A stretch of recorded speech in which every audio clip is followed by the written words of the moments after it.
We talked to a Turkish man who spoke English who said he sold everything he had to get here to the United States. Did you have to pay a cartel? Yes. How much? Around 10,000. 10,000? Yes. In fact, the American people is right, completely true. Who come into this country, they don't know. Well, okay, I'm good, but how if they're not good? How they killer, psychopath else?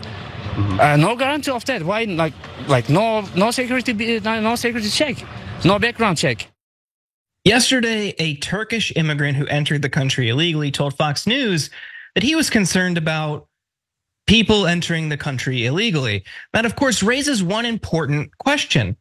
Will Cenk agree with this man simply because he is Turkish?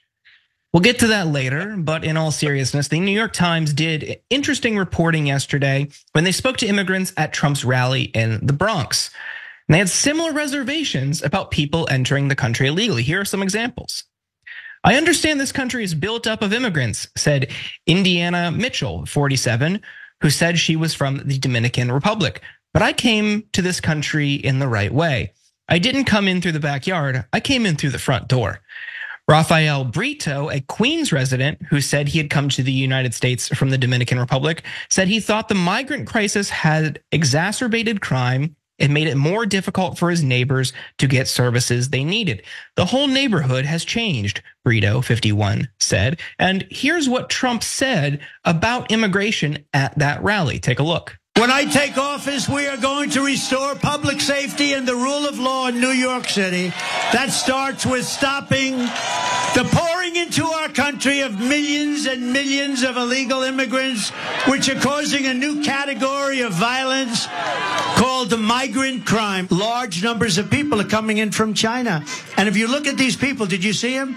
They are physically fit. They're 19 to 25. Almost everyone is a male. And they look like fighting age. I think they're building an army. They had 29,000 people over the last. I think they're building. They want to get us from within. They cannot stay. We will immediately begin the largest criminal deportation operation in our country's history. Let's go back to the first clip of the Turkish immigrants. Cenk, where do you stand with your Turkish brothers? Pausing here to deliver some honest truth as we do in our news coverage as well. TYT is facing challenges, guys, as the entire industry is. You know who could make the difference? You. If you hit the join button below, it's gonna make all the difference and keep us in business. We appreciate you, thank you. Yeah, the problem with Turks is they're a little too honest. By the way, I watched that clip, somebody sent it to me, and I didn't look at the headline because I was in a hurry. And the minute he started talking, I was like, he's Turkish. For two reasons. One, the accent, I could tell Turkish accent. It's like a weird generic accent that you're like doesn't belong to anywhere else. And number two is he was way too honest. So like normally if you're an undocumented immigrant coming in, you should be like, oh yeah, no, everything is safe, everything is good, please let us stay here. But he comes in, he's like, I don't know, we just walk in. What? Where is? I could be crazy, ask murderer, why you don't stop? Okay, anyway, so guys, it's a misnomer, but I am curious about whether we'll have some disagreements on this issue, right? So I think that we do have a significant immigration problem. I think that we have to have a way better way of stopping people at the border, and it's not like we don't stop anybody at the border. We actually apprehend tons of people at the border. It's not like we have no process. We do have a process. So he says, oh, well, they didn't do a check on me. Yeah, that's because you got through. If you got caught, then they would have had to check on you, right? So it's not exactly right. And you have to come back and do an asylum hearing if you're seeking asylum. If you're not seeking asylum, you're just gonna get returned right away. So I'm kidding around that it's perfectly honest. It's not, he doesn't understand the system. Unsurprising, he's an undocumented immigrant, he just got here. Okay, so, and there are things that are clear that we all agree on. Trump's language is super dangerous. When he talks about that they are building an army inside of America and that the enemy is within, oof. Like if you have no sense of history or context, you might not understand why, like even then you could get that it's hyperbolic. There's no army inside the country, that's ridiculous. And you could be concerned about this. But if you have history and context, then you know this is what every demagogue has said before they did something vicious to immigrants. It's what every beginning of fascism sounds like. And so it's super dangerous language, but that doesn't necessarily mean that Trump, Biden, or whatever, who's right about immigration. That's a different topic. We know what's wrong. Okay, Jules. I mean, I have a little bit of a different take on this, which is that even stories like this frustrate me to no end, because the facts about undocumented immigration are that most undocumented immigrants are not coming through the border. They're overstaying their visas. And people who engage in this topic will never acknowledge that. Most of the people who talk about this online don't know that. And there's this hyper focus on, immigrants from South and Central America crossing the border and like ruining the country. And not only is that just overtly racist and pretty dumb, but it's also just not true by the numbers. Like the number of undocumented immigrants not from South and Central America is higher than those from South and Central America. Like I said, the number of visa overstays is the predominant way that people stay in this country without documentation. So I feel like there's topics like this that get so where essentially we allow the right to lead the conversation, because there are reforms that we can make to immigration, but a lot of them should be much more focused around speeding up the visa process, speeding up the immigration process, hiring more immigration lawyers, making the process less not just difficult, but vetted better if that's the point of vetting who's coming into the country. So I have like this big problem with how stories like this are always framed, because like, okay, I mean, this guy got in, without documentation. Like, okay, he got in without documentation. It's not that surprising for immigrants to say, well, we're the last ones.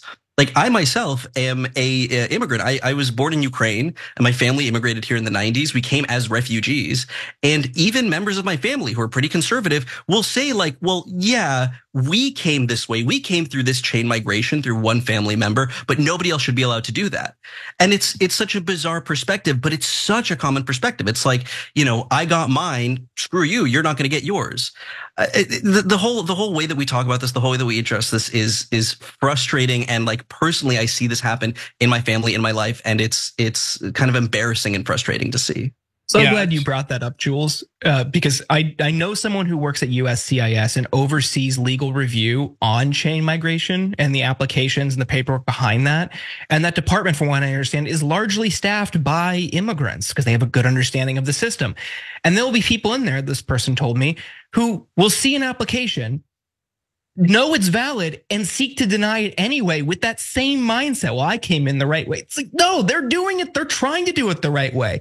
And it's a huge a quagmire, because that mindset is even in the legal review process, creating an even more broken system that people are trying to navigate because they want to be here. They want to make this country better and be part of something. It's really sad.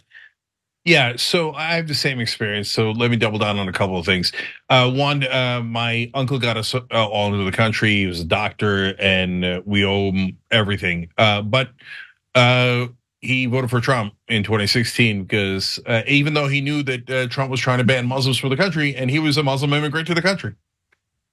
And this is a common phenomenon where, once folks get here, sometimes they're the biggest advocate of stopping other people. And so it's heartbreaking, but it definitely happens. Second of all, is a lot of this racial? Keep it real, guys. So when I ran for president, I ran as a naturalized citizen. It's in the word, it's in the phrase, naturalized citizen, right?